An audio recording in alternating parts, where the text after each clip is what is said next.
anak-anak, gimana nanti keluarga anak. Tapi seorang yang berani dia akan mengeluarkan. Lebih berani mana Umar bin Khattab sama Abu Bakar Siddiq? Lebih pemberani mana? Abu Bakar Siddiq. Secara mental berkaitan dengan harta dan secara menghadapi lawan. Ali bin Abi Thalib radhiyallahu anhu pernah bertanya, "Man asja'un nas?" Siapa orang yang paling pemberani? Ini Ali waktu jadi khalifah di Kufah. Kata orang-orang, "Anta Amirul Mukminin." Engkau. La, zaka Abu Bakar Siddiq. Abu Bakar. Kalian tahu ketika kejadian di Mekah, Nabi SAW dipersekusi oleh orang-orang musyrikin, disakitin oleh orang. Dia yang bangun membela Rasul SAW. Dan keberanian itu mengantarkan Abu Bakar menjadi orang yang sangat dermawan, dan Umar kalah, jemaah. Umar tuh hanya berani membawa setengah hartanya. Abu Bakar berani membawa semua hartanya, radhiyallahu taala. Itu berangkat dari keberanian. Cuma memang keberanian ini kalau lebih sedikit jadi nekat, kalau kurang jadi pengecut. Dan sebaik-baiknya itu yang di tengah-tengah. Jadi keberanian yang terukur. Khalid bin Walid, siapa yang tidak kenal dengan keberanian Khalid bin Walid? Ketika perang Mu'tah Ustaz, yang sama siapa? Abdullah bin Rawaha. Nah, ketika perang Mu'tah, Rasulullah SAW itu tidak menjadikan Khalid pemimpin. Komandannya itu Zaid bin Harithah, Ja'far bin Abi Thalib bersama Abdullah bin Rawaha. Meninggal semuanya. Khalid bin Walid melihat ini nggak bisa dilanjutkan. Secara perhitungan Khalid nggak mampu sudah menghadapi. Diambil bendera itu, dibawa mundur. Tapi mundurnya itu bukan kabur Khalid. Pelan-pelan, pelan-pelan. Orang-orang Romawi ketakutan. Jangan-jangan kita dijebak. Padahal memang mundur. Tapi mundur dengan perhitungan. Sampai kota Madinah, itu pasukan dilemparin kerikil sama orang-orang Madinah. Mereka mengatakan antumul farrarun, kalian yang kabur dari medan perang. Orang-orang yang melarikan diri, itu yang terukur. Banyak anak-anak muda merasa berani padahal dia nekat. Contoh mereka yang di pinggir jalan naik motor sambil diangkat-angkat ya. Mereka merasa itu keberanian. Bukan, itu nekat. Lampu merah diterabas, tidak berani antum, penakut betul. Menerabas lampu merah itu nggak ada urusan pemberani atau penakut ya. Ada mahasiswa di kelas nyontek, kalau berhasil kata teman-temannya hebat antum, pemberani antum. Bukan, bukan seperti itu keberanian. Itu nekat dan itu kesalahan dilakukan. Kemudian Rasul sallallahu alaihi wasallam menyebutkan di sini sebuah hadis, "Laisa syadid bisur'ah. Innama syadidul ladzi yamliku nafsahu 'inda al-ghadab." Bukanlah orang yang kuat yang sebenarnya. Jagoan itu kayak apa sih? Jadi jagoan itu bukan orang yang mengalahkan orang lain, nggak ada yang menang sama dia. Nggak ada orang yang menang sama dia. Orang berpikir dia jagoan. Bukan, kata Nabi sallallahu alaihi wasallam. Innama syadid alladzi yamliku nafsahu 'inda al-ghadab. Yang disebut jagoan, orang yang kuat adalah orang yang bisa menguasai dirinya tatkala marah. Jadi kalau antum berhasil meredam emosi antum pemberani. Baik, kemudian sifat adil dapat mengasah sikap seorang untuk terus berupaya meluruskan perangainya, membantunya memilah antara bersikap terlalu berlebihan atau bersikap terlalu kurang. Sifat ini mendorong untuk walladzina idza anfaqu lam yusrifu wa lam yaqturu wa kana baina dzalika qawama. Tuh, mereka adalah orang-orang kalau berinfak mereka tidak bakhil dan tidak berlebih-lebihan, tapi antara itu saja. Wa kana baina dzalika qawama. Di antara sifat berlebih-lebihan dan di antara sifat bakhil. Jadi kalau dilihat akhlak baik itu berada di tengah, yang didampingi oleh dua akhlak buruk. Ada orang yang beranggapan dia itu dermawan, padahal enggak, dia itu boros, bukan dermawan. Ada orang yang bakhil tapi kata dia enggak Ustaz, anak orangnya hemat. Jadi orang itu selalu ingin membela dirinya. Balil insanu ala nafsihi basir. Kita tuh tahu diri kita ini seperti apa. Maka tolong antum lihat di 4 tadi. Adapun 4 esensi keburukan, subhanallah, disebutkan di sini oleh Ibnu Qayyim rahimahullah taala. Yang pertama al-jahl, kebodohan. Orang bodoh itu melihat yang baik buruk, yang buruk baik. Itu orang bodoh. Dikasih tahu, ini loh yang benar, enggak, kamu yang salah. Itu orang bodoh. Yang kedua, zulm, sifat kezaliman. Dan subhanallah, manusia ini membawa 2 sifat ini. Allah mengatakan innahu kana zaluman jahula. Sesungguhnya manusia itu benar-benar makhluk yang sangat bodoh, sangat zalim. Bukan bodoh jemaah, bukan zalim, sangat. Innahu kana zaluman jahula. Allah menyebutkan tentang bagaimana penciptaan manusia. Laqad khalaqnal insana fi ahsani taqwim. Thumma radadnahu asfala safilin. Tuh, ketika manusia berjalan tanpa bimbingan wahyu, dia hanya mengandalkan akalnya saja plus nafsu, selesai. Dia itu makhluk yang bodoh. Kenapa Allah utus para rasul? Bayangkan bagaimana Nabi Nuh alaihissalam berusaha mengangkat kebodohan dari kaumnya 950 tahun. Beliau menjelaskan kepada kaumnya, ini loh berhala, jangan beribadah kepada berhala. Kalian yang bikin patung ini 950 tahun. Tapi akhirnya wa ma amana ma'ahu illa qalil. Tidaklah beriman kecuali sedikit. Berapa yang beriman? Hadiah ini Ustaz. Masuk hadiahnya, langsung semuanya. Pakai pulpen Ustaz. Berapa yang beriman sama Nabi Nuh alaihissalam? Insyaallah 80, Masya Allah. Kasih hadiahnya Ustaz. Nah, 950 tahun yang beriman cuma 80 orang. 950 tahun. Masya Allah. Ini tidak niat yang ngasih hadiah.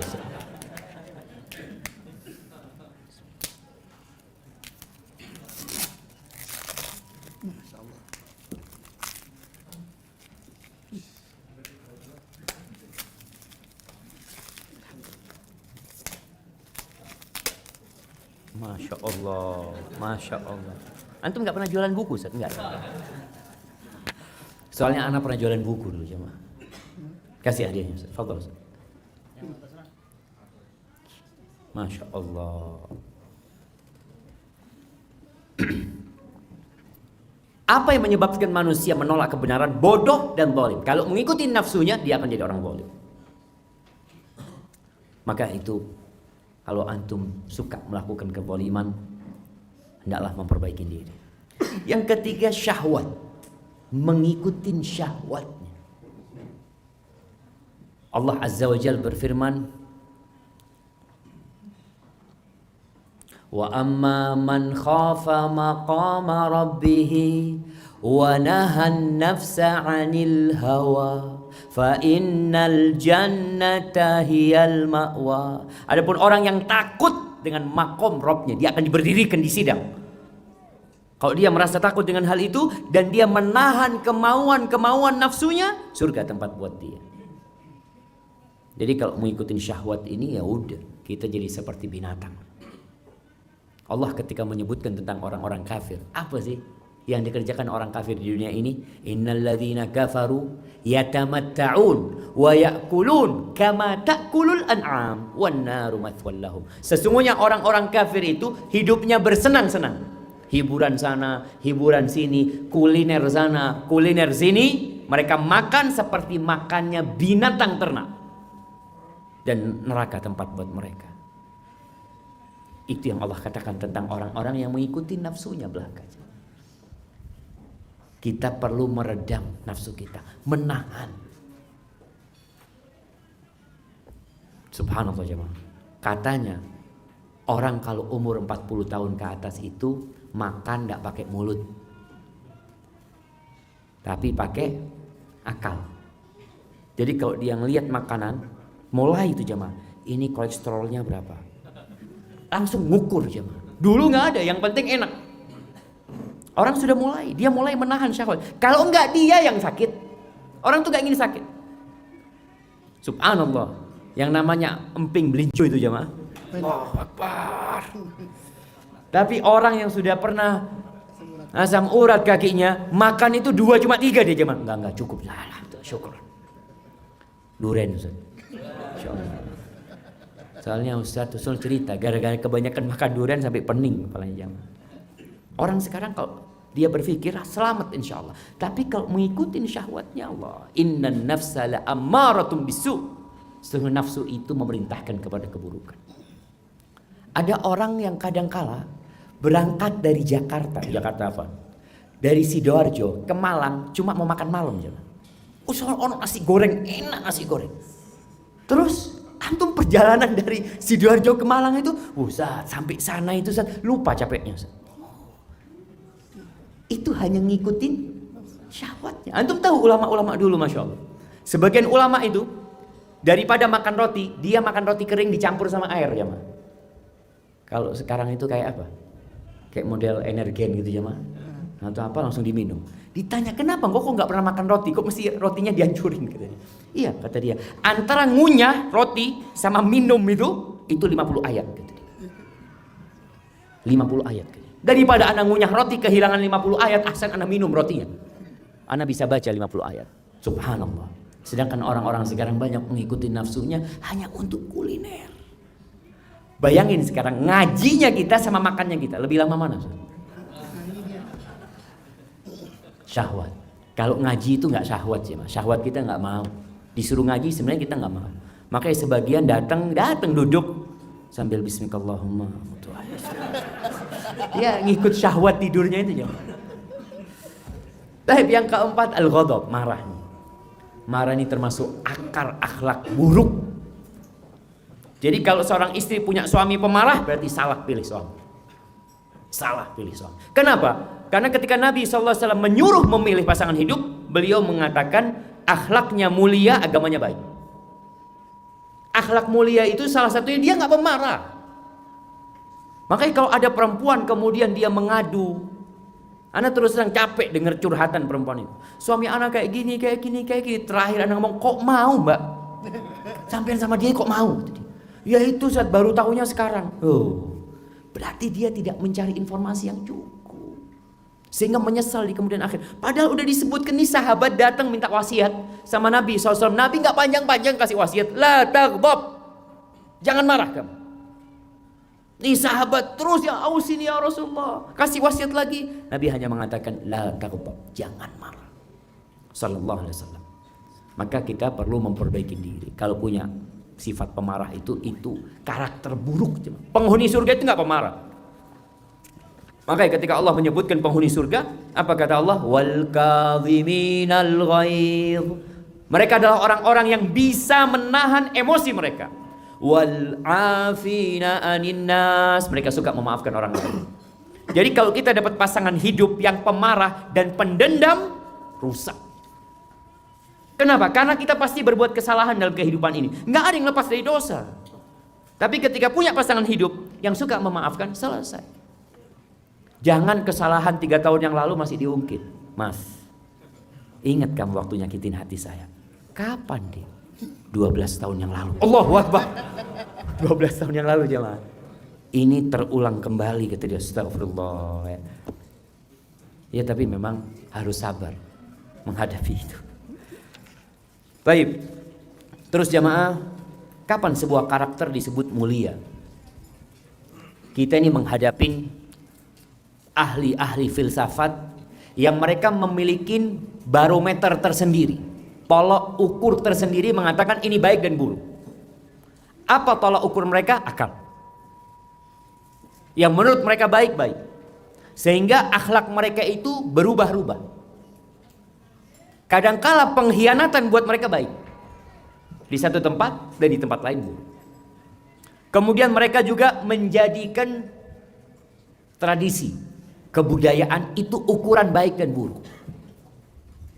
Kadangkala kita dengar ada istilah kearifan lokal. Nah, ada kearifan lokal. Tapi juga ada kemungkaran lokal. Kalau engkau mengatakan ada yang arif, ada yang mungkar. Terus gimana kita mengukur ini baik, ini nggak baik, ini ma'ruf, ini mungkar? Wahyu. Maka kita orang yang beriman itu enak, nggak terombang-ambingkan dengan kondisi. Rasul SAW mengatakan la takhun man khanak. Jangan mengkhianati orang yang mengkhianatimu. Nggak ada dalam Islam istilah dia pernah berkhianat kepadaku maka aku sekarang akan berkhianat kepada dia. Nggak ada.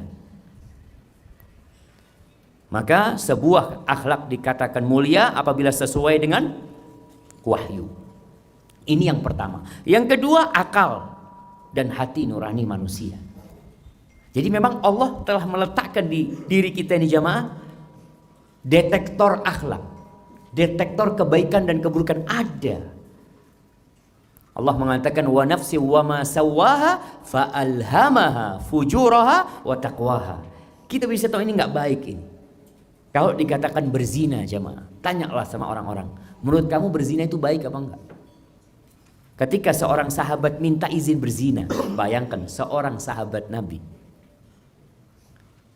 rahimahullahu ta'ala wa radhiyallahu ta'ala anhu datang kepada Nabi kita Muhammad alaihi salatu wasallam mengatakan, "Ya Rasulullah, idzan li bizina." Izinkan aku untuk berzina. Dia tahu zina haram, tapi dia minta izin untuk berzina. Ketika dia minta izin berzina, sahabat ini pada ribut. Kok ada orang kayak gini? Lalu apa kata Nabi SAW? Udru, sini. Sampai dekat sama Nabi SAW. Duduknya rapat sama Nabi SAW. Sehingga Nabi bisa menyentuh dada dia. Nabi tidak berbicara tentang ayat-ayat yang mengharamkan zina. Kenapa? Karena dia sudah tahu zina haram. Makanya dia minta izin berzina. Apa kata Nabi SAW? Atardahu li ummik. Engkau mau gak ibumu dizinain? Mulai nih detektor yang ada di diri dia dihidupkan kembali. Engkau ridho gak ibumu dizinain orang? Ya gak mungkin ya Rasulullah SAW. Ja'alani Allahu fidak. Lalu Nabi mengatakan kepada dia SAW, walan nas yardawna li ummahatim. Orang-orang juga gak ridho ibunya dizinain. Engkau mau gak saudarimu dizinain? Engkau mau gak? Atau anak perempuanmu dizinain? Enggak mau Rasulullah SAW. Orang juga enggak mau. Engkau mau enggak bibimu dizinain orang? Enggak Rasulullah SAW. Bibumu dari pihak ibumu? Enggak Rasulullah SAW. Dia selalu mengatakan ketika Nabi menawarkan itu kepada dia, dia mengatakan ja'alani Allahu fidak. Enggak Rasulullah SAW. Aku siap menjadi pertebusan untuk dirimu. Lalu Nabi selalu mengatakan kepada dia SAW, walan nas yardawna li ammahatihim banatihim akhwatihim. Orang juga enggak mau.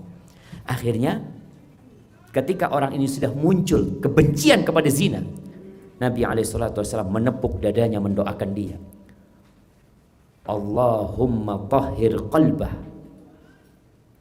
wa hassin farjah. Ada satu lagi apa Ustaz? Ya Allah, sucikan hati dia dan jaga kemaluan dia. Itu diantara doa yang Nabi doakan buat dia. Akhirnya sahabat ini mengatakan, tidak ada satu perbuatan yang lebih aku benci daripada perzinaan. Jadi memang ada. Kita itu perlu menumbuhkan hal itu. Akal bisa mengukur, tapi bukan segala-galanya. Tetap memerlukan wahyu ilahi. Dan ada orang yang hati nuraninya udah mati. Udah gak paham mana yang baik, mana yang buruk. Na'udzubillah. Kadangkala anak kandungnya dizinain, na'udzubillah. Ini ada orang yang sudah sakit jamaah. Baik, yang ketiga tradisi, uruf, budaya di masyarakat itu bisa menjadi tolak ukur akhlak itu baik atau buruk. Selama tidak bertentangan dengan syariat. Tetap ukuran kita wahyu. Allah sudah turunkan Al-Quranul Karim. Apa kata Allah? Inna hadzal Qur'an yahdi lillati hiya aqwam. Ini Quran menunjukkan kepada jalan yang paling lurus. Kalau kita melihat penyimpangan-penyimpangan yang terjadi, kesesatan-kesesatan yang menimpa umat, itu sejajar dengan penyimpangan mereka dari Al-Quranul Karim. Semakin mereka jauh dari Al-Quran, semakin jauh penyimpangan mereka. Semakin mereka mendekat, semakin mereka mendapatkan petunjuk. Baik. Kemudian di sini dibahas langkah-langkah mengasah hati nurani ya. Kita perlu mengasah supaya hati nurani kita itu jadi, istilahnya itu hassas. Hassas ini peka, sensitif. Jadi peka. Jadi langsung tahu, oh ini nggak boleh. Nggak usah tanya sama Ustaz, kayaknya nggak boleh. Antum kok tahu? Kok nggak enak hati ana ya? Karena ketika datang seorang sahabat bertanya kepada Rasulullah SAW tentang akhlak yang mulia dan tentang dosa. Dia bertanya tentang akhlak yang mulia, tentang albir, tentang kebaikan. Jawab Nabi SAW, albirru husnul khuluq. Bukan husnul yakin. Ustaz, ini namanya husnul khuluq, husnul yakin. Kebaikan itu husnul khuluq, akhlak yang mulia. Wal ithmu, dan dosa, Nabi tidak menyebutkan dosa ini 1, 2, 3, 4, enggak. Beliau memberikan sebuah kaidah buat orang ini. Mahaka fi nafsika wa karihta ayyattali alaihin nas. Sesuatu yang bergejolak dalam jiwamu dan engkau tidak ingin orang lain tahu. Itu dosa. Jadi mungkin kita nggak tahu dalilnya jemaah. Tapi perasaan nggak enak, kita melakukannya itu jangan sampai orang lain tahu. Dari situ kita bisa mengatakan kayaknya nih dosa. Nabi juga pernah mengatakan istafti qalbak sallallahu alaihi wasallam. Mintalah fatwa kepada dirimu, kepada hatimu. Jadi minta fatwa kepada hati kita. Terkadang sebagian orang itu minta fatwa ke ustadz ini kok kurang pas ya. Cari ustadz lain. Kok kurang pas? Bukan kurang pas karena nggak sesuai dengan nafsunya dia. Ini yang anak tunggu fatwanya. Alhamdulillah dapat sudah fatwanya. Itu ada sebagian orang yang seperti itu. Enggak, engkau tahu kan engkau sedang mengikuti nafsumu. Maka Nabi SAW mengatakan istafti qalbak albirru matma'annat ilaihi nafas watma'anna ilaihi alqalb wal ithmu ma haka fi nafas wa taraddada fi sadr wa in aftaka an-nas wa aftauk. Halaman 61 nih jemaah. Kebajikan itu adalah apa-apa yang menenteramkan jiwamu dan menenangkan hati. Kita mengamalkan itu tenang tanpa ada beban. Sedangkan dosa sesuatu yang meragukan jiwa, meresahkan hati walaupun orang-orang sudah ngasih fatwa kepada. Dulu ada seorang manajer bank konvensional ya, dia cerita, ana itu Ustaz, sudah 10 tahun yang lalu nggak enak sama riba ini Ustaz. Nggak enak, hati itu udah nggak nyaman. Tapi kalau ana ketemu sama beberapa ustaz, kata dia, enggak apa-apa, yang penting itu banyak-banyak sedekah. Iya, dia bertahan 10 tahun itu karena banyak fatwa modelnya kayak gitu. Menfatwakan sedekah lah, subhanallah. Tapi kata dia, hati ana itu nggak enak Ustaz. Tapi karena ada nafsu di situ, dia berpikir kalau ana berhenti bekerja, kerja di mana? Subhanallah. Akhirnya dia berhenti. Setelah 10 tahun, dia sakit hati dengan fatwa-fatwa ustadz-ustadz dia. Sebenarnya yang salah bukan ustadznya, dianya yang menerima. Padahal hatinya sudah tidak nyaman. Seharusnya dia tinggalkan. Akhirnya dia jualan roti. Supaya dia cerita, Ustaz, ana dulu sebulan gaji 30 juta. Sekarang ana jualan roti, istri ana yang bikin roti. Kadang kala kalau dapat pesanan Ustaz, pesanannya keuangan 160.000, bahagia sekali Ustaz. Ana dapat 30 juta itu, hati itu nggak tentram Ustaz. Ini dapat 160.000, tenangnya hati, masya Allah jemaah. Itulah kebaikan. Maka kalau kita cari fatwa, jangan yang sesuai nafsu kita. Tapi kita punya hati nurani jemaah yang kayaknya ini yang benar. Baik, kemudian bagaimana caranya supaya hati nurani kita ini menjadi lebih peka? Yang pertama ada banyak kaidah, ada yang kita memperbanyak amal soleh, yang memperbanyak membaca sejarah orang-orang yang baik, mengkaji tentang ayat-ayat Al-Quran yang memerintahkan untuk melakukan kebaikan, itu membuat hati semakin peka. Dan di antara yang disebutkan oleh para ulama, yang pertama, surga itu diliputin perkara-perkara yang dibenci oleh jiwa, dan neraka itu diliputin perkara-perkara yang disukai oleh syahwat. Jadi kalau sebuah tindakan syahwat antum condong ke sana, tinggalkan. Jadi kalau sebuah perbuatan syahwat antum condong untuk melakukannya, antum tinggalkan. Ini dalam hal yang meragukan coba. Kenapa? Karena surga itu diliputin dengan hal-hal yang dibenci oleh jiwa. Neraka diliputin dengan nafsu yang enak-enak coba. Maka tatkala antum jiwanya kok nggak suka dengan perbuatan ini, oh insya Allah ini mengantarkan ke surga. Karena surga, kata Rasulullah SAW, huffatil jannah bil makarih wa huffatin nar bisyahawat. Ini untuk perkara-perkara yang kabur loh jemaah. Yang kita nggak bingung kita. Mana sih sebenarnya yang benar? Yang kedua, perlakukan manusia sebagaimana dirimu suka mereka memperlakukanmu, sebagaimana kita ingin diperlakukan. Dulu ketika SD, Ya, anak termasuk yang sering dijiwit sama bu guru dulu coba. Jadi di sini ini warnanya biru. Karena sering apa? Kalau guru perempuan tuh suka jiwit sini, kalau guru laki itu godek ini coba. Masya Allah.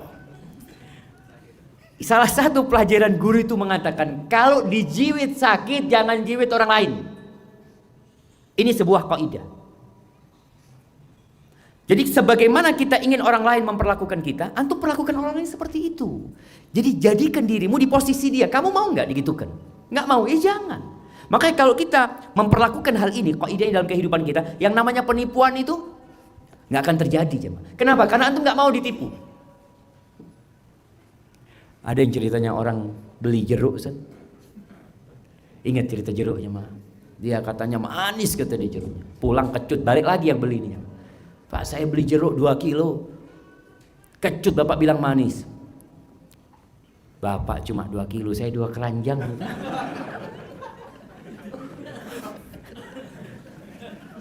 Artinya dia ditipu orang mau nipu orang. Seharusnya tidak terjadi. Sebaliknya antum kan gak mau ditipu orang. Kok antum nipu orang gitu loh. Allahu Akbar jemaah. Maka intinya sebagaimana kita ingin diperlakukan oleh orang, perlakukan orang lain. Subhanallah, Rasul sallallahu alaihi wasallam mengatakan, la yu'minu ahadukum hatta yuhibba li akhihi ma yuhibbu li nafsihi. Tidak beriman seseorang di antara kalian sampai dia mencintai orang lain seperti mencintai diri sendiri. Seperti mencintai diri sendiri. Orang beriman itu bersaudara ya. Jangan sampai kita memperlakukan hal ini hanya kepada sahabat. Dan ini banyak terjadi. Kadangkala kita mau belanja sesuatu, mau belanja buah, mangga, kita datang ke orang yang kita kenal, tanya, Mas, mangganya enak? Aduh Ustaz, enggak Ustaz, lagi kurang bagus Ustaz. Datang orang lain, Pak mau beli mangga, oh Masya Allah, baru datang nih, Zen. Aduh Ustaz, antum ngomong Ustaz, ya kan Ustaz, Anda gak ingin nipu Ustaz, dosa. Gitu dia. Oh, kalau nipu orang biasa gak dosa pikirnya dia. Innamal mu'minun ikhwah, semuanya saudara. Maka kita harus memperlakukan hal ini. Ini yang akan membuat tadi nurani kita semakin peka kepada orang lain. Jadi kalau antum lihat kadangkala antum masuk ke bis, antum duduk, ada orang tua berdiri. Coba antum bayangkan, kalau antum tua, apa yang antum inginkan? Yang muda-muda ini kadangkala ngelihat orang tua langsung pasang headset, nunduk ke bawah, pura-pura nggak kelihatan. Kenapa dia pura-pura nggak kelihatan? Karena dia tahu nggak enak perasaan dia ngelihat orang tua berdiri, dia duduk. Itu perasaan dia nggak nyaman. Maka terpaksa dia pura-pura nggak ngelihat. Soalnya kalau dia ngelihat terus dia berdiri. Karena nggak nyaman dia. Maka ini yang perlu kita praktekkan dalam kehidupan ini. Kemudian yang ketiga, berkaitan dengan sabda Nabi SAW. Barang siapa yang menghindari syubhat, maka ia telah menyelamatkan agama dan kehormatan. Meninggalkan syubhat. Jadi kalau ada perkara yang syubhat, syubhat ini ada yang antara wajib dan sunnah. Apa yang harus kita lakukan? Kalau ternyata ada yang mengatakan wajib, ada yang mengatakan sunnah, sikap kita apa? Kerjakan. Karena dua-duanya perintah gitu loh. Lebih selamat kita kerjakan. Soalnya kalau ada yang mengatakan, iya kan ada yang berpendapat sunnah. Iya, ada yang berpendapat sunnah. Terus apa ruginya untuk ngerjain? Bagaimana kalau yang benar ternyata yang berpendapat wajib? Antum telah meninggalkan kewajiban. Maka kalau antara wajib dan sunnah, antum memilih mengerjakan. Kalau antara haram sama makruh, tinggalkan.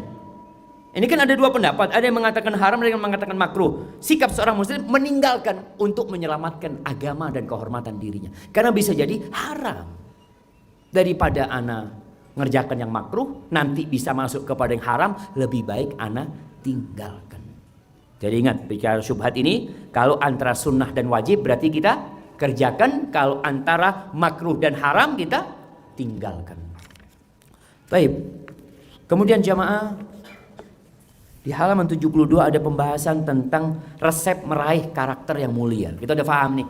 Bagaimana sekarang supaya kita bisa meraih karakter yang mulia? Ada usaha. Yang pertama, ini doa jamaah salah. Bukan yang pertama, doa ini yang ketiga. Yang pertama itu adalah tashihul akidah. Memperbaiki akidah. Itu pembahasan Ustadz Abu Ubaidah nantinya. Tashihul akidah.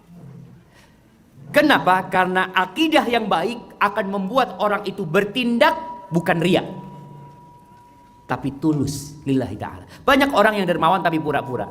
Banyak orang yang baik tapi pura-pura. Ada orang yang berjihad di jalan Allah karena akidahnya kurang baik, akhirnya dia mati bunuh diri. Ada orang yang berjihad di jalan Allah karena akidahnya kurang baik, dia hanya riya, ingin dipuji dan masuk ke neraka. Maka memperbaiki akidah menjadi pondasi pertama kalau ingin akhlaknya mulia. Kenapa Rasulullah SAW 13 tahun yang beliau sampaikan kepada para sahabatnya berkaitan dengan tauhid. Beliau keliling ke pasar-pasar di kota Mekah. Beliau mengatakan alaihi salatu wassalam, qulu la ilaha illallah tuflihu. Katakan la ilaha illallah, kalian akan selamat, kata Nabi SAW. Ayat-ayat yang turun di kota Mekah rata-rata berkaitan dengan akidah, berkaitan dengan iman kepada Allah, iman kepada hari akhir, dan iman kepada kenabian Rasulullah Sallallahu Alaihi Wasallam. Itu yang terus diulang-ulang. Kalau akidahnya kuat, untuk mengamalkan akhlak itu insya Allah mudah. Tapi sekali lagi, akidah ini bukan hanya pelajaran jamaah. Bukan antum menyelesaikan pembahasan kitab tauhid lalu antum mengatakan akidah anak udah benar. Kita tahu iman itu qaulun bil lisan, ucapan dengan lisan, wa'tiqadun bil jinan, keyakinan dengan hati. Maka tadi kalau kita bicara orang yang sodakoh jamaah, Abu Bakar As-Siddiq berani bersodakoh dengan semua hartanya karena ada sebuah keyakinan yang dahsyat di hatinya Abu Bakar. Sampai kata para sahabat, oh Abu Bakar itu mengalahkan sahabat yang lainnya bukan karena amalan dia lebih banyak dari yang lainnya, tapi dengan sesuatu yang terhujam di dalam dadanya. Inilah keimanan. Maka perbaiki keimanan tadi. Ketika orang yakin bahwasanya yang dia sedekahkan akan diganti sama Allah Subhanahu wa taala. Lalu kenapa dia takut bersedekah? Ketika dia yakin bahwasanya berjihad di jalan Allah, membawa harta dan membawa nyawa, itu akan mendapatkan ganti surga yang luasnya seluas langit dan bumi. Mungkinkah dia jadi pengecut? Ketika orang yakin dengan qada dan qadar, bahwasanya apa yang terjadi pasti sudah ditetapkan oleh Allah Subhanahu wa taala, mungkinkah dia takut mati di medan perang? Khalid bin Walid radhiyallahu taala anhu, dia mati di atas ranjangnya jemaah. Tidak mati di medan perang. Berapa ratus peperangan yang dia pimpin, sampai dia mengatakan tidak ada satupun tempat di tubuh dia kecuali ada bekas sabetan pedang, tusukan tombak, dan anak panah yang menghujam dia. Penuh. Jadi Khalid ini bukan kebal jemaah. Oh kebal Khalid bin Walid. Ambil pisau. Enggak. Supaya orang tahu tuh keberanian itu bukan dengan kekebalan. Kalau orang kebal berani, pantas jemaah. Memang kebal dia. Umpamanya seperti itu. Antum melihat besi, antum pukulin besi itu. Lalu antum mengatakan Masya Allah, pemberani besi ini. Pemberani apa? Besi dia itu. Khalid bin Walid, tubuhnya penuh dengan luka. Ha anadha amutu kama yamutu thawr. Kalian lihat sekarang aku mati seperti matinya sapi jantan. Mati di atas ranjang. La namat a'yunul jubana. Semoga gak tidur tuh orang-orang yang pengecut. Soalnya orang kalau pengecut tuh takut gak bisa tidur jemaah. Kematian itu inilah keyakinan tadi jemaah. Beriman dengan takdir Allah Subhanahu wa taala membuat orang jadi bisa berakhlak mulia. Ketika seorang mau marah, dia mau marah nih, mau melampiaskan amarahnya dan dia mampu melampiaskan amarahnya, tapi dia ingat dengan firman Allah, wal kadhiminal ghaidh, itu penghuni surga orang-orang yang menahan emosinya, dia jadi tahan emosinya karena yakin penghuni surga harus seperti itu. Maka tashihul akidah menjadi cara yang pertama untuk memperbaiki akhlak. Yang kedua, tekun ibadah. Setelah orang berakidah, belajar, yakin, maka hendaklah dia tekun ibadah. Allah mengatakan bicara sholat nih. Apa kalau tentang sholat? Inna sholata tanha anil fahsya wal munkar. Salat itu mencegah dari perbuatan keji dan munkar. Bicara puasa, apa kata Nabi sallallahu alaihi wasallam? As-saumu junnah. Puasa itu adalah tameng perisai. Fa idza kana yaumu saumi ahadikum, apabila seorang sedang puasa, jangan ngomong yang kotor. Jangan melakukan kefasikan. Jangan mencaci maki orang. Fa in sabahu ahadun aw qatala, kalau ditantang berantem, Orang puasa akan mengatakan ini shaim. Apakah dia mengatakan secara lisan keras atau dia di hati yang mengatakan aku sedang puasa, dia nahan emosinya. Karena sebagian orang mengatakan mas afwan, ana sedang puasa, nanti habis tarawih insyaallah. Bukan jamaah. Jadi dia bukan menunda, tapi dia sedang menahan emosinya. Aku sedang puasa, harus bisa aku menahan emosiku. Itu puasa. Bicara zakat, apa kata Allah? Khudh min amwalihim shadaqatan tutahhiruhum wa tuzakkihim biha. Ambil dari harta mereka, sedekah, zakat itu. Apa gunanya zakat ini subhanallah? Menyucikan mereka, menyucikan hati mereka dari sifat bakhil, dari cinta harta yang berlebihan. Wa tuzakkihim biha, Masya Allah. Jadi bersih nih, orang akan tumbuh jadi lebih baik dengan banyak zakat. Dan keluarkan zakat jemaah. Orang kalau mengeluarkan zakat sedikit, lillahi ta'ala. Karena masih sedikit. Dia punya uang 100 juta, cuma 2,5 juta, bismillah. Ana tambahin 3 juta. Uangnya jadi 1 miliar, 25 juta.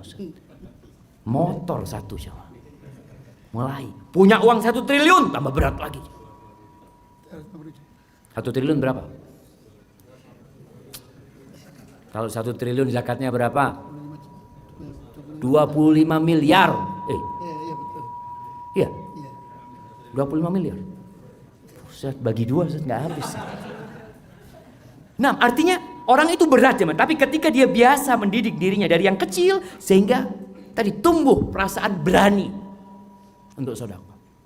Makanya orang itu kalau punya uang 100.000, berani dia sedekah 50.000, berani. Kenapa berani? Karena pandangan dia nggak banyak 50.000. Ketika dia punya uang 1 juta, berani dia keluarkan 500.000. Mulai agak bingung. Karena dalam pandangan dia banyak. Dia lupa bahwasanya hartamu sekarang semakin banyak. Artinya engkau sedekahkan tetap 50%, tetap tidak berubah. Dulu engkau sedekah 50%, sekarang 50%. Lalu kenapa berat? Karena memandang banyak. Tapi coba dipandang dengan akidah yang benar. Maka insya Allah kita akan mudah beramal. Jadi berkaitan dengan yang kedua, perbanyak. Masya Allah. Habis waktunya sudah. Oh masih ada Ustaz. Nah, siap. Nah, jadi ingat yang kedua itu ibadahnya benerin. Jadi jangan sampai orang-orang yang sudah ngaji ini kadangkala bersandar kepada tauhid. Sudah kunci surga itu la ilaha illallah. Alhamdulillah. Anak ibadah biasa-biasa aja, yang penting kuncinya anak bawa. Subhanallah. Rasul SAW, apakah seperti itu?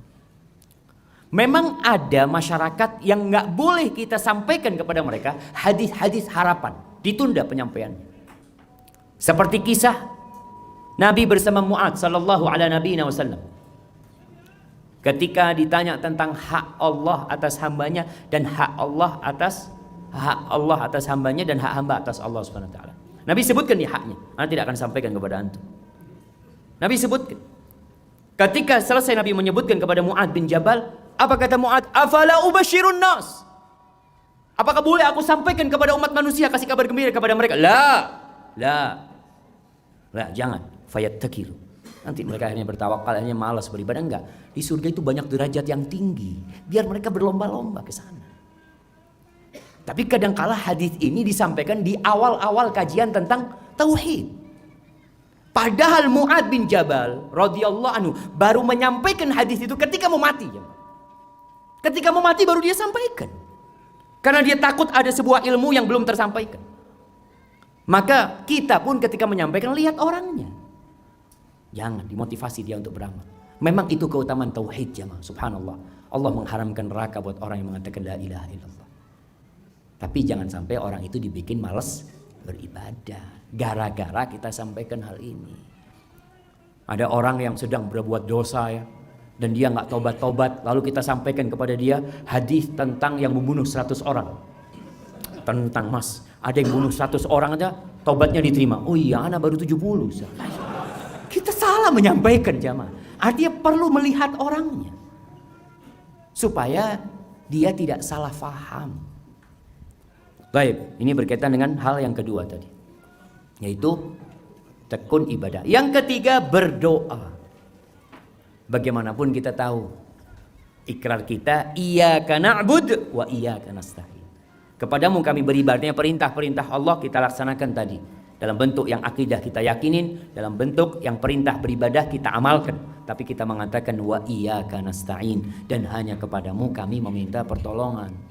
Maka kita minta tolong sama Allah. Dan subhanallah, Allah itu janji mau nolong kita jemaah. Allah mengatakan di surah Ghafir ayat 60, wa qala rabbukum ud'uni astajib lakum. Dan Rabb kalian yang menciptakan kalian, yang menghidupkan dan mematikan kalian, yang memberikan rizki kepada kalian, itu menyuruh kalian berdoa. Jadi kalimat Rabb ini jamaah, Masya Allah, seharusnya menggerakkan di hati kita sesuatu yang besar sekali. Tatkala kita mengatakan Rabbi. Siapa Rabbi ini? Engkau tahu gunung yang ada di sebelah situ? Itu Allah yang nyiptakan. Kita lihat tuh sawah-sawah sepanjang mata memandang, tuh Allah yang menumbuhkan. Engkau melihat tuh hujan yang turun. Kalau seluruh penduduk dunia ingin menurunkan hujan, mereka nggak akan bisa. Tuh Allah yang menurunkan. Ketika mengatakan Rabbi, kita minta sama Rabbi, ya Allah ya. Maka lihat doanya para nabi itu banyak pakai Rabbi. Karena tahu ya Allah, aku milikmu ya Allah. Aku nggak akan bisa berbuat apa-apa kecuali engkau bantu dan engkau tolong. Maka Allah katakan, ud'uni astajib lakum innal ladzina yastakbiruna an ibadati sayadkhuluna jahannama dakhirin. Sesungguhnya orang-orang yang menyombongkan diri dari beribadah kepadaku, enggak mau berdoa sama Allah, enggak mau memohon kepada Allah, merasa sudah cukup, merasa memiliki. Dan ini bahaya. Orang kalau sudah merasa memiliki biasanya akan melampaui batas. Sebagaimana Allah firmankan di surat Al-Alaq, innal insana la yatgha. Manusia itu benar-benar melampaui batasnya. Kapan? Ar-ra'ahu istaghna. Ketika dia melihat dirinya memiliki, udah punya. Taib. Dan orang yang paling lemah adalah orang yang paling nggak bisa berdoa. Doa itu bermanfaat untuk sesuatu yang sudah turun dan yang belum turun. Jadi ada sesuatu yang ada pada diri kita. Ya Allah Ustaz, ana ini kok punya sifat tadi pemarah Ustaz ya. Ana nggak bisa bergurau Ustaz. Kalau teman bergurau kadangkala ana temperamen tadi seperti itu. Ada orang seperti itu. Minta sama Allah. La yaruddul qadha illa du'a. Nggak ada yang bisa menolak takdir kecuali doa. Dan doa pun dari takdir Allah. Makanya Umar bin Khattab, ada sebuah riwayat yang mengatakan, inilah ahmilu hammad du'a. Aku tuh tidak terbebani dengan inilah ahmilu hammal ijabah.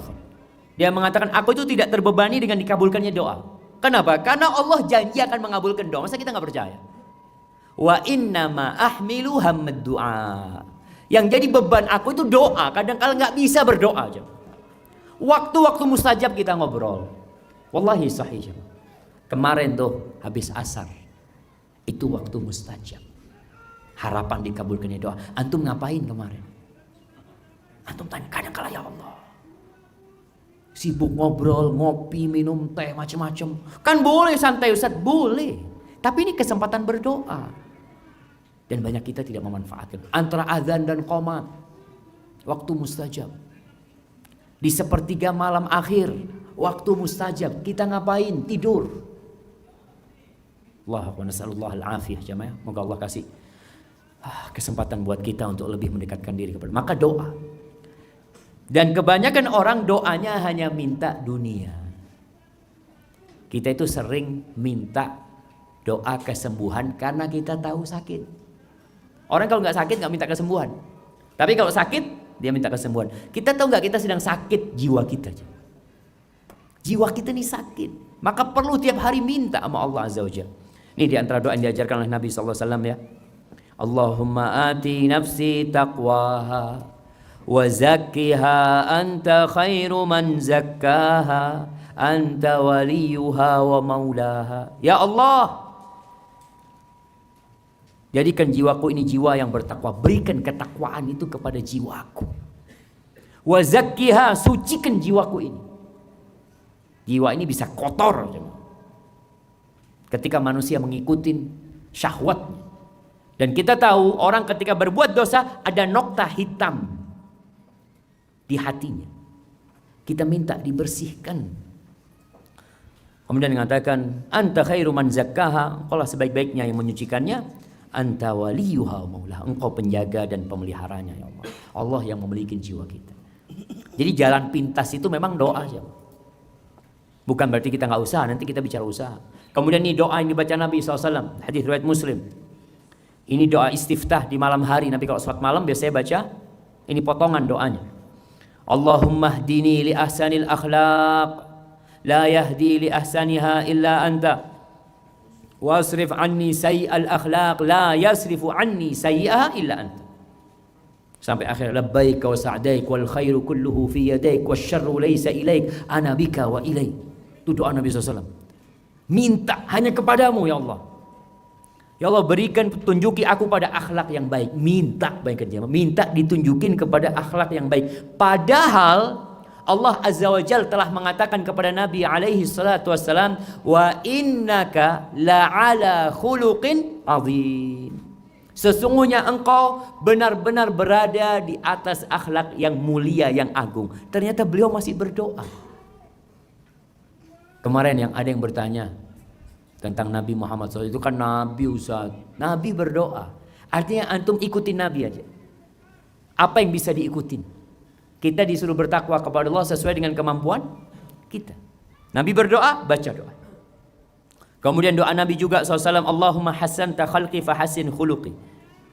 Ya Allah, sebagaimana engkau telah membaguskan tubuhku, penciptaanku, maka baguskan akhlakku. Jadi kalau dilihat bahasa Arabnya, akhlak itu dari asal kata kha lam qaf. Kha lam qaf. Ada khalqun, ada khulqun wa khuluqun. Khalqun itu rupa manusia yang zahir. Rupanya kayak apa sih? Ya kelihatan, matanya lebar, umpamanya, alisnya bagus, dagunya apa? Terbelah. Istilahnya apa Ustaz? Apa istilahnya dagu yang terbelah itu jemaah? Apa? Yatis. Nyatis. Masya Allah. Bahasa mana nyatis? Baik, pokoknya secara fisik kelihatan baik. Itu khuluq. Khuluq dikatakan suratul insan al-batinah. Khuluq itu adalah gambaran manusia dari dalam. Ada gambaran luar, ada gambaran dalam. Banyak orang peduli dengan gambaran luar. Kalau bercermin, senyum-senyum sendiri. Dia lihat, Insya Allah. Sayang cerminnya nggak bisa ngomong. Kalau cermin bisa ngomong, bosan dia. Lihat antum lagi hari ini, antum lagi. Allah, itu suratul insan al-zahir. Orang banyak peduli dengan itu, sehingga kalau kita lihat perempuan-perempuan itu, Masya Allah, apa saja dia lakukan untuk menjaga penampilannya. Bapak-bapak juga seperti itu kadang-kadang. Baca doa ini. Bukan hanya ketika bercermin. Ini doa kapan aja dibaca. Tapi kadang-kadang antum tersenyum di cermin, Allah, ingat sama Allah. Ya Allah, sebagaimana engkau baguskan rupaku, tubuhku, maka baguskan akhlakku. Ingat doa ini dibaca umum, bukan hanya ketika bercermin. Baik, kemudian waktunya Ustaz masih ada Ustaz. Yang keempat, berilmu, belajar. Orang tuh kalau belajar insya Allah jadi faham mana yang baik dan mana yang buruk. Ana punya anak Yusuf yang nomor 5. Dia sekarang sedang PAUD. Masya Allah. Dia pulang dari sana ada perubahan. Karena ilmu itu memang merubah sikap seseorang. Dia diajarin di sana. Jadi kalau sekolah kemudian gak berubah karakternya, tutup sekolahnya. Sampai ada yang mengatakan wa ayyunaf'in liman ya'ti madarisakum in kana yakhruju minha mithla ma dakhala. Apa manfaatnya sekolah di sekolahan kalian tuh? Kalau lulus seperti baru masuk, gak ada perubahan. Makanya ilmu ini subhanallah. Allah mengatakan fa'lam annahu la ilaha illallah astaghfir li dzambik. Suruh berilmu dulu. Kita banyak beragama tanpa berilmu. Ada orang yang udah dikasih akhlak mulia, alhamdulillah. Ada akhlak yang bawaan lahir, kita udah bahas hal itu. Ada yang diusahakan. Salah satu cara mengusahakan dengan cara berilmu. Maka yang disebutkan kisah, atau di sini kita baca firman Allah di surat Ali Imran ayat 164, Allah mengatakan laqad mannallahu 'alal mu'minin idz ba'atsa fihim rasulan min anfusihim yatlu 'alaihim ayatihi wa yuzakkihim. Sesungguhnya Allah telah memberi karunia bagi orang-orang yang beriman ketika Dia mengutus di antara mereka seorang rasul dari golongan mereka sendiri yang membacakan ayat-ayatnya. Ini proses pembelajaran. Membacakan ayat-ayatnya dan membersihkan mereka dari sifat-sifat jahat. Yuzakihim wa yu'allimuhumul kitab wal hikmah, dan mengajarkan kepada mereka Al-Qur'an dan kalau ada yang marah, diam. Ini latihan. Diam. Awalnya kan antum marah, teriak-teriak. Sekarang antum marah, diam. Sambil mungkin matanya melotot ya. Tapi diam. Nanti setelah diam, ngomong. Setelah bisa menahan emosi dengan diam, ngomong. Ngomongnya yang baik. Allah yahdi. Semoga Allah memberikan hidayah kepadamu. Ini ada latihan. Semua akhlak itu bisa dilatih. Contoh nih, orang yang biasa tidur habis subuh. Kebiasaan dia tidur habis subuh. Bisa nggak dirubah? Bisa. Ustaz, udah 20 tahun Ustaz kayak gini Ustaz. Bisa dirubah. Bagaimana caranya? Mulai besok, habis subuh dari masjid nggak pulang ke rumah. Jalan-jalan. Jalan ke pasar gitu ya. Sampai ngantuk-ngantuk di jalan nggak apa-apa, sudah jalan. Sampai rumah berangkat kerja. Ustaz, di tempat kerja ngantuk akhirnya Ustaz. Ya sudah, besok seperti itu. 2 kali sampai 2 pekan. Setelah 2 pekan pulang dari masjid langsung ke kamar, langsung ke kasur ambil selimut. Setelah 2 pekan masuk kamar ambil selimut, antum tak bisa tidur jemaah. Oh ya, karena kebiasaannya sudah berubah. Jadi semua itu perlu pelatihan jemaah. Jadi nggak ada yang mengatakan Ustaz, Anda dari lahir udah kayak gini Ustaz, udah nggak bisa. Nggak ada kata-kata nggak bisa. Kita nggak boleh putus asa. Allah itu katanya, kata Allah, ana inda dhanni abdi bi. Aku bergantung dengan perasaan hambaku kepadaku. Jadi kalau antum husnudzon sama Allah bisa berubah, insya Allah antum akan berubah. Kemudian yang keempat, lingkungan. Faktor lingkungan juga mendukung. Kita perlu menciptakan lingkungan yang baik. Ada orang dari kampung, Masya Allah jemaah, ke Jakarta jadi supir mikrolet. Kumpul tuh sama supir-supir mikrolet. Kira-kira ngomongnya pelan-pelan apa teriak-teriak jemaah? Teriak-teriak. Karena lingkungannya seperti itu. Dan kalau dapat lingkungan yang tidak mendukung, pindah. Kenapa disyariatkan hijrah?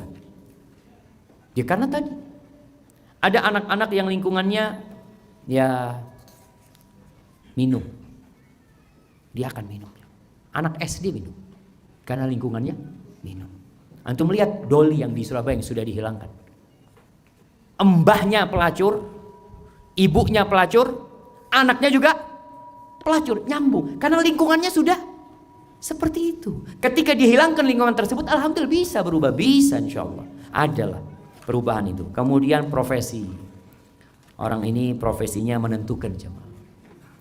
Orang yang profesinya sebagai pengembala kambing itu akhlaknya baik. Yang profesinya sebagai pengembala unta biasanya kasar. Biasanya kasar. Antum melihat supir pribadi sama supir bis malam. Sama enggak jemaah? Sama-sama supir. Tapi beda yang disupirin.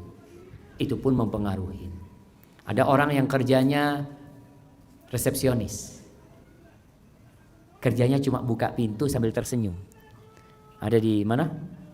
Di hotel atau di restoran cuma buka ahlan, fadhal, masyaallah. Sampai rumah dia tersenyum terus ya, ahlan. Karena sudah kebiasaan kayak gitu dia cuma. Kemudian teman juga mempengaruhi. Cari teman yang baik. Yang ketujuh, mencari-cari kekurangan diri. Insyaallah ini kita akan bahas pada pertemuan yang akan datang. Ustaz, fadhal Ustaz. Kayaknya baterainya perlu diganti nih, Pak. Iya, panitia mungkin kita perlu dihubungkan dengan bagian hotel untuk agar menggantikan baterai. Baik, jazakallahu khair Ustaz. Barakallahu fikum. Barakallahu fikum bi'ilmikum. Atas semua yang disampaikan tadi sangat menarik ya, berkenaan dengan atau ini. Dan tadi ilmu yang kita dapatkan, Masya Allah. Saya sampai merasakan sesuatu yang baru Ustaz. Masya Allah. Barakallahu. Bid'ah Ustaz yang baru itu Ustaz. Itu ya apa? Kalau merasakan yang baru jadi bid'ah nanti jangan. Anda mau jadi anak jadi. Insyaallah. Barakallahu fikum. Wafikum wabar. Baik, ini Ustaz ada pertanyaan. Sebelum saya lempar pertanyaan langsung, ini sudah ada tumpuk di kertas pertanyaan di sini. Kalau memang nggak bisa dijawab semuanya, kita akan bawa kepada sesi tanya jawab berdua nantinya. Pertanyaannya Ustaz, bagaimana merubah karakter yang sering marah-marah dan bersuara keras jika bicara dengan ibu? Nah, ya kalau ini bahaya sekali jemaah. Allah Azza wa Jalla mengatakan wala taqul lahuma uffin wa qul lahuma qawlan karima. Allah melarang dan memerintahkan. Allah melarang dengan mengatakan jangan berkata uff. Uff ini kata bantahan yang paling rendah, atau kata yang orang kayaknya nggak mau disuruh jamaah kemudian membantah, tapi rendah bantahannya itu jamaah. Dia masih mengamalkan. Kadang-kadang orang tua, ya, nggak boleh sama orang tua. Kalau ngomong sama orang tua itu wa qul lahuma qawlan karima.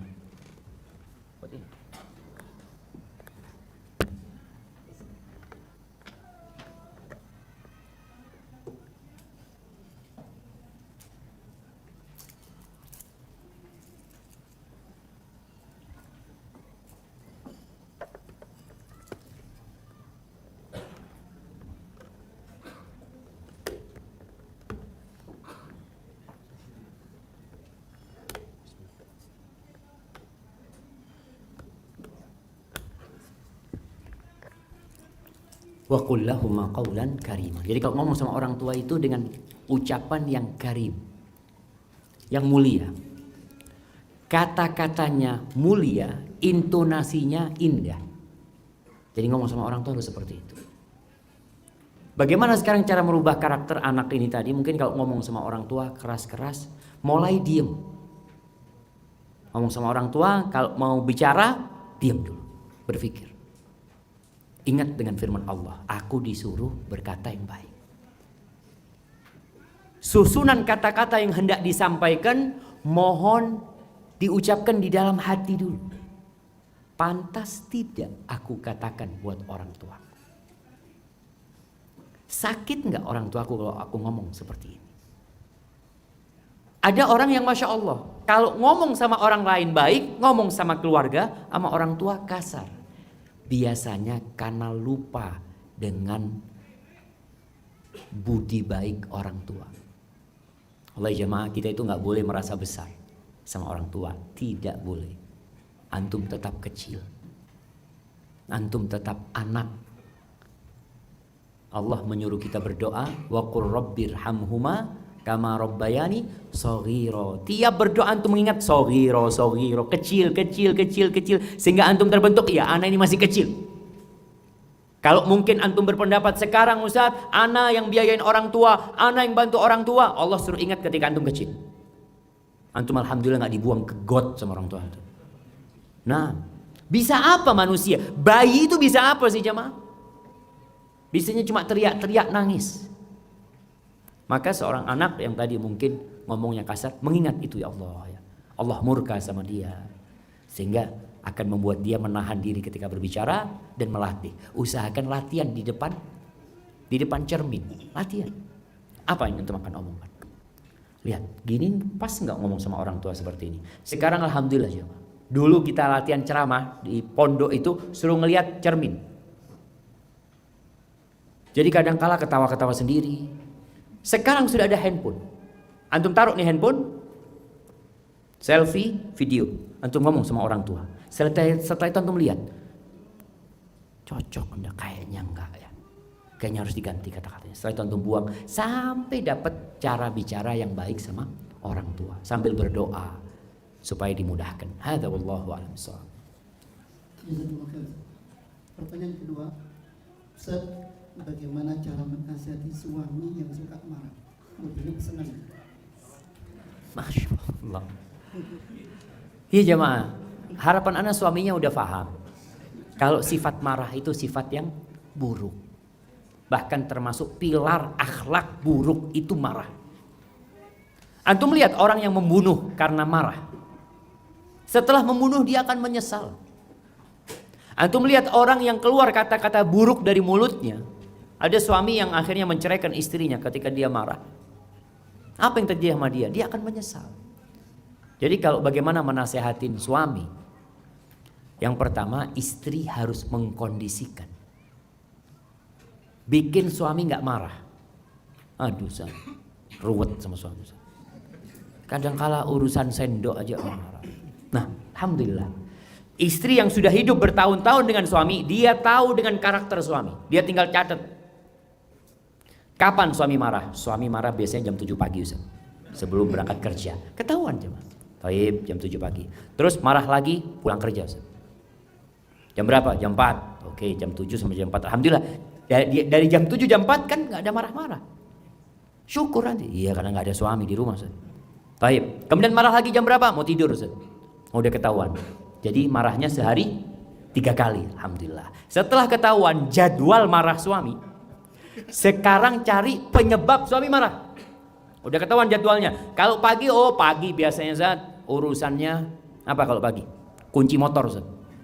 Dia yang ke masjid subuhan, dia yang taruh kunci motor, kita yang dimarahin. Oh siap, bikin serep nanti. Kunci serep 20 bikin. Suami ribut, kunci motor mana? Padahal tahu yang salah siapa?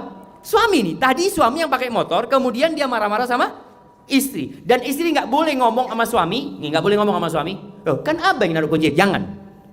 Itu akan menambah suami lebih marah. Itu tidak menyelesaikan, itu bukan solusi. Tapi suami marah, langsung buka lemari. Bang, nih ada model baru bang. Foto. Itu soalnya jazakallah khair. Udah ketahuan nih marahnya karena kunci. Karena biasanya marahnya suami ini hanya pengulangan. Istri tahu, nggak ada yang baru. Itu hanya rekaman. Ya mungkin rekaman suami memang terbiasa aja bang. Subhanallah ya. Subhanallah. Anak kemarin naik kuda.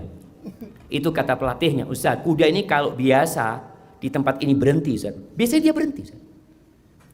Nanti dibawa keliling tempat ini dia berhenti. Kuda itu kalau terbiasa dia jalan, diajak lari nggak mau, dia jalan aja karena udah terbiasa seperti itu. Maka perlu pembiasaan baru sekarang. Suami sekarang udah dibiasakan pagi cari kunci selalu ada. Dengan tersenyum istri mengatakan, "Tafadhali Bang." Siap. Berangkat dia. Dia mau melampiaskan amarahnya nggak jadi ya, Mak. Karena rekamannya harus marah pagi ini anak. Nggak bisa marah pagi ini. Berarti nanti pulang anak mau marah. Mungkin dia seperti itu. Sore apa biasanya? Biasanya suami pulang marah Ustaz karena anak nggak bukain pintu. Udah tahu ke itu penyebabnya. Sekarang anti kalau anak kadang-kala perempuan nyusuin anak, jangan di kamar, duduk di depan pintu. Nyusuin anaknya. Suami datang langsung bukain. Ahlan Bang, tafadhol. Insyaallah. Duh nggak marah lagi hari ini. Iya tetap itu jemaah. Nanti malam dibiasakan seperti itu, lama kelamaan hilang. Jadi istri pun punya peran besar. Dan buat orang yang menahan emosinya, subhanallah. Di sebuah hadis Rasul sallallahu alaihi wasallam mengatakan tuh tentang orang yang kadhama ghaidhahu wa huwa qadirun ala ayunafidhahu. Dia bisa melampiaskan emosi tapi dia tahan. Pada hari kiamat akan di depan manusia dia akan disuruh milih bidadari mana yang dia suka. Subhanallah. Jadi ketika suami mau marah, ingat sama bidadari. Oh ya, ana mau yang di sana. Sabar. Itu juga insya Allah membuat dia lebih bisa sabar. Fadhal Ustaz. Nah. Sedikit abang. Nah. Ada kisah sedikit. Ada seorang suami kerja di kota. Pulang ke rumah, istri memang kemudian disesa. Tahu dia kalau suaminya pulang itu capek. Pulang disambut, tidur dipijit sampai tertidur. Habis tertidur, sang istri berdandan mandi, dibangunkan. Mas, nunggu kamu. Sampai pede, nedo sego atau nedo kulo. Sangar ini jemaah. Gak pernah marah akhirnya. Akhirnya nggak pernah marah, masya Allah. Masya Masya Allah. Itu perlu dicontoh deh ibu-ibu ya, masya Allah. Mudah-mudahan bisa dikerjakan terus. Kenapa cerita pribadi? Oh, wallahu a'lam, mana nggak tahu. Baik Ustaz, ada pertanyaan lagi Ustaz. Masih masalah suami Ustaz. Iya, model curhat ini. Afwan Ustaz, bagaimana menghadapi seorang suami yang sikapnya welcome dengan orang lain, akan tapi untuk istrinya tidak. Ngobrol dengan orang lain disempatkan, jika di rumah sudah capek, kalau tidak capek, jika di rumah sudah capek, kalau capek repot dengan HP atau yang lainnya. Jadi untuk istri hanya untuk melampiaskan sahabatnya. Terkadang kumpul dengan keluarga sedikit sekali. Mohon nasihatnya. Masya Allah jemaah. Iya. Sebagaimana sabda Rasul SAW, khairukum linisa'ihim. Orang yang terbaik di antara kalian adalah yang paling baik sama istri-istrinya sama keluarganya. Yang pertama nasihat ana buat sang istri, sebelum buat suaminya, hendaklah bersabar. Kita tuh harus melihat yang baik itu dari Allah, yang buruk itu dari kita. Kenapa anak kok dapat suami seperti ini? Mungkin masalahnya di anti. Silahkan perbanyak istighfar, perbaiki diri. Perbaiki hubungan kita sama Allah, insya Allah Allah Rabbul Alamin akan memperbaiki hubungan kita dengan keluarga kita. Jadi kalau ada hubungan yang buruk, mungkin penyebabnya karena hubungan kita sama Allah tidak baik. Ini buat istri dan buat suami nasihat. Jadi tolong diperbaiki, karena berarti ada yang nggak benar. Kemudian yang kedua, kalau dikatakan suami modelnya seperti itu, karena yang bertanya istri, maka istri hendaklah mengkondisikan. Suami mau sibuk dengan handphonenya, ngomong sama suami, bang, abang main handphone, boleh anak pijetin kakinya bang. Masya Allah. Itu suami akan bingung. Karena istri biasanya nuntut sama suami, hak dia. Dia punya hak. Tapi kalau dalam rumah tangga itu yang ada menuntut hak dan kewajiban, yang ada berantem. Apalagi suami merasa dia komandan di rumah. Maka mulai saat ini anti tidak bicara hak anti, tapi anti bicara hak suami. Bagaimana suami senang? Abang mau main handphone, ana ambilkan power bank bang ya, fadol bang. Kasih power bank, kasih apa sambil dipijitin kakinya. Bang boleh ana sambil ngaji bang. Insya Allah. Di ruqyah suami jemaah. Nah, artinya tetap istri berusaha untuk mendekat sama suaminya. Kemudian istri ini banyak modal bicara istri ini yang nggak update. Maka istri harus mengimbangin suami. Suami sukanya apa sih? Suami sukanya bola, Ustaz. Masa anak ngomong tentang bola? Ya paling tidak anti singgung lah. Bang, pertandingan lawan mana bang sekarang? Oh, Masya Allah, langsung dia cerita. Iya. Oh, berarti kan cocok kalau bicaranya tentang ini. Suami sukanya mobil, ngomongnya sama sohib-sohibnya mobil ini. Nanti coba ngomong, bang ada mobil baru keluar bang. Masya Allah. Dilihat istrinya, sejak kapan mengikuti mobil? Sejak abang suka sama mobil. Artinya ada hal yang perlu mengajak suami ini berbicara. Kemudian berikan pelayanan yang lebih. Kalau tadi dikatakan istri hanya menjadi tempat pelampiasan syahwat, nggak apa-apa. Karena salah satu tujuan nikah itu. Tapi bukan hanya itu. Mulai saat ini anti berusaha ketika suami pulang, anti dalam kondisi yang begitu indah. Dengan parfumnya, dengan pakaiannya yang indah ya. Ketika suami datang, mungkin hari ini dia tidak melihat. Ada suami yang sudah capek melihat istrinya, ana mau tidur gitu. Siap bang, ana siapkan semuanya. Abang mau pakai, biasanya kalau di pesawat itu dikasih apa jemaah? Kasih anduk yang kasih air hangat. Fadol bang, Masya Allah. Layani suaminya full service. Terus tambah tadi kata Ustaz. Mau nasi apa mau anak? Masya Allah. Artinya pelan-pelan diperbaikin. Tetap jamaah. Allah tuh ngajarin kita menghadapi setan dan menghadapi manusia. Menghadapi setan, a'udzubillah minasyaitonirrajim, nggak ada cara lain. Tapi menghadapi manusia yang mungkin melukain kita, yang mungkin menyakitin kita, apa kata Allah? Idfa' billati hiya ahsan. Balaslah dengan yang lebih baik. Fa idzal ladzi bainaka wa bainahu adawatun ka'annahu waliyyun hamim. Itu bisa berubah. Yang awalnya permusuhan, yang awalnya ketidaksukaan bisa berubah menjadi sesuatu yang indah. Dan istri harus optimis untuk hal itu. Husnudzon sama suaminya. Adapun bagi suami, ini bagi para suami, jangan sampai kelak pada hari kiamat nanti ketika di persidangan ternyata yang nuntut antum itu istri. Dia datang kepada Allah, nih ya Allah suamiku ya Allah. Selalu omongannya kasar, menyakitkan hati. Dia selalu nuntut haknya dia. Nah, jangan sampai itu terjadi. Maka tugas suami belajar lagi, apa sih hak istriku? Orang yang baik itu bukan yang baik sama temannya, bukan yang baik sama karyawannya. Kalau dokter bukan yang baik sama pasiennya, bukan. Kata Nabi SAW, khairukum linisai. Orang yang terbaik di antara kalian adalah yang paling baik sama istri-istrinya.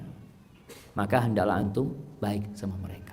Mungkin antum melihat nih, antum capek. Ingat, Rasul sallallahu alaihi wasallam lebih capek daripada antum. Beliau itu kalau pulang habis Isya, beliau habis Asar, subhanallah. Beliau habis Asar itu kerjanya keliling ke rumah istri-istrinya. Jadi istri-istri Nabi SAW itu tidak merasa kehilangan suaminya, karena suaminya tiap hari datang, tapi tidak bermalam, datang ke rumahnya Aisyah, datang nanti yang terakhir ke rumahnya yang beliau bermalam di sana. Habis Isya beliau pulang ke rumahnya, istrinya bermalam. Habis Isya beliau nggak langsung tidur, jemaah. Ceritanya Maimunah, ngapain Nabi SAW? Beliau ngobrol sama istrinya, ngobrol. Bahkan kadang-kala obrolannya panjang. Cerita Aisyah radhiyallahu taala anha ketika bercerita tentang hadis Ummi Zara. Cerita itu panjang, jemaah. Nabi alaihi salatu wasallam menyimak, mendengarkan sampai selesai. Setelah selesai, beliau memberikan komentar. Beliau mengatakan, "Ana laki ka Abi Zara li Ummi Zara, walakinni la utalliq." Beliau memberikan komentar seperti itu. Aisyah pun menyambut komentar Nabi SAW mengatakan, "Bal anta khairun min Abi Zar ya Rasulullah." Engkau lebih baik dari Abu Zar wahai Rasulullah. Jadi ada komunikasi seperti itu. Hadza wallahu a'lam bissawab. Nah, Satu lagi Ustaz. Ya. Tapi ini pertanyaan miris Ustaz. Bismillah. Ana seorang istri sedang hamil.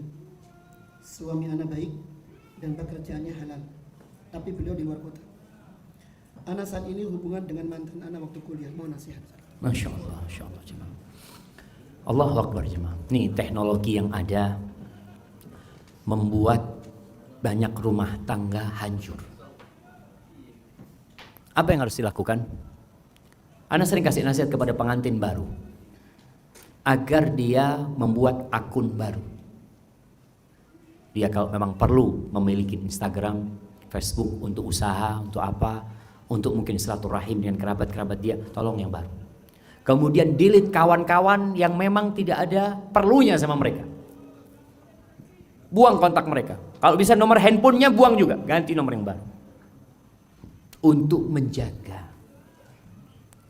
Banyak orang melakukan dosa itu bukan karena keinginan berbuat dosa, tapi karena ada kesempatan berbuat dosa.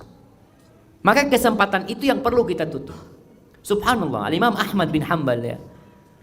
Bagaimana beliau ketika ditanya apa hukumnya orang yang masuk masjid melihat orang-orang pada sholat, akhirnya dia sholat sama mereka dan dia sholatnya bagus. Dia indahkan sholatnya karena melihat orang lain sholat. Jadi bukan karena ingin dipuji oleh orang lain, tapi melihat kondisinya sangat menyenangkan gitu loh. Orang pada sholat semuanya, jadi dia jadi sholat. Apakah itu ria? Enggak, dia nggak ria. Ria itu kalau sholat untuk mereka. Tapi ini sholat semangat beribadah karena melihat kawan-kawannya sedang sholat. Melihat orang pada ngaji jadi kepingin ngaji. Maka tadi ketika seorang ini dia sendirian, suaminya keluar kota, bikin lingkungan yang membuat engkau selamat. Jangan chatting dengan siapapun yang tidak ada perlunya sama mereka. Kalau perlu teman curhat, orang kalau sendiri itu biasanya perlu teman curhat, silahkan. Tapi tidak dengan laki-laki lain. Sama ustadz pun berhati-hati. Ana sering dengar curhatan perempuan. Kalau ana sudah capek, ana kasihkan ke istri ana. Nih dengerin, ngomong sama istri ana. Karena lama-kelamaan kadang-kala perempuan itu mulai menggoda. Betul. Jadi Allah kan mengatakan fala takhdha'na bil qaul. Kalian kalau bicara jangan lemah gemulai gitu jamaah ya. Sambil seakan-akan merayu. Anak kalau sudah dapat perempuan kayak gitu, anak udah kasihkan ke istri. Ini udah gak sehat. Karena ustadz juga manusia. Nah, kita perlu jaga. Artinya Anda pun harus menjaga seperti itu. Ini curhat urusan agama. Nanti apalagi kalau ngomong sama laki-laki tersebut hanya urusan dunia, tanya pagi ini masak apa, siang nanti mau makan apa anak kirimin ya. Astagfirullah. Maka tolong ditutup celah tersebut dan nanti bertobat kepada Allah Subhanahu wa taala. Allah mengatakan jalla jalaluh wala taqrabuz zina. Jangan mendekati zina. Allah melarang zina. Tapi Allah tekankan dekat aja jangan. Makanya semua jalan menuju perzinahan itu ditutup. Memandang aja suruh tundukkan. Bicara aja ada aturannya. Berdua dengan wanita yang bukan mahramnya nggak boleh karena setan yang ketiganya. Hadza wallahu a'lam bishawab. Dan bagi para suami yang meninggalkan istrinya, tolong jaga Allah. Fadillah yahfadka. Jaga Allah di tempat perantauan. niscaya Allah akan jaga istrimu. Tapi kalau ada laki-laki yang di tempat perantauan bekerja tidak menjaga Allah, istrinya juga nggak akan dijaga nantinya. Al jaza'u min jinsil amal. Balasan itu setara sesuai dengan amal perbuatan. Hadza wallahu a'lam. Sampai yang bisa Anda sampaikan. Apabila benar itu dari Allah Azza wa Jalla, insyaallah besok lanjutkan lagi Ustaz. Sallallahu ala nabiyina Muhammad wa ala alihi wa sahbihi wasallam. Jazakumullah khairan Ustaz. Barakallahu fikum. Baik, para jemaah sekalian yang dimuliakan Allah Subhanahu wa taala, inilah sesi kedua tentang kajian madrasah karakter. Dan insyaallah kita akan besok bersama beliau. Dan setelah sesi kajian ini kita akan masuk pada sesi break. Kemudian kembali lagi ke sini sekitar jam 10 lewat 10 menit insyaallah. Adapun pertanyaan pertama yang belum terjawab, insyaallah kita akan lanjutkan pada sesi selanjutnya. Mudah-mudahan Allah memberikan taufik bagi kita semuanya. Demikian, subhanallah wa bihamdihi, la ilaha illa anta, astaghfiruka wa atubu ilaik. Wassalamualaikum warahmatullahi wabarakatuh. Wassalamualaikum warahmatullahi wabarakatuh.